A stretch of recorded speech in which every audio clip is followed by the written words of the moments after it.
I came home from prison and stepped into my second marriage with a promise burning in my chest. This time, I was going to do it right. I vowed to be a faithful husband, a present father, and a provider, not just in my own strength, but as a man of God. I invited my Lord and Savior into my marriage this time, believing that obedience would finally lead to peace. But reality met me at every doorway. I carried a felony charge, one too severe, too permanent to be erased.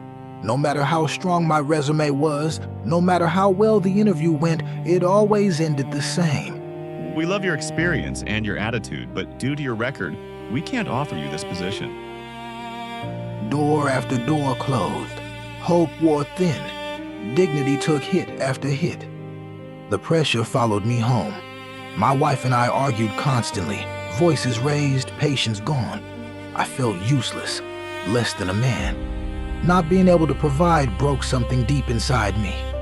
I didn't know how to carry the weight anymore. When the house went quiet and everyone slept, I stood alone in the dark. I cried out to God, not with polished prayers, but with raw desperation. Like David in the Psalms, I poured out everything.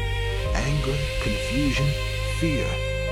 I believed God was real, but I began to think he hated me, that he was punishing me for the life I lived before I knew him.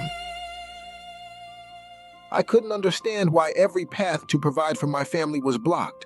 The only explanation my mind could grasp was this: God wanted me to suffer, and that lie nearly destroyed me.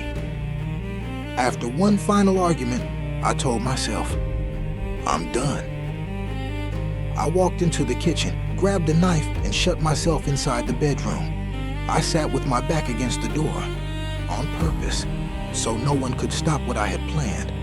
I told God, I refuse to wake up tomorrow living this life. Either you help me, or I'm done. I collapsed on the floor, stretched out, repeating the same words over and over. I can't do this anymore. I can't. And then, something happened. I heard a voice, not outside, but deep within me, say, Look around the room. Everything was off. The TV, the computer, the noise. Then the voice said, All I wanted was your time. And he told me the job situation was already handled. He introduced himself the way he did to Moses. I am the King of Kings. I am the Lord of Lords. After that, I was told to eat. I sat on my porch, took my first bite, and my son handed me the phone. A woman's voice said, Are you working right now? I have a job opportunity that starts tomorrow. My jaw hit the floor and I could barely speak. All I could say was yes.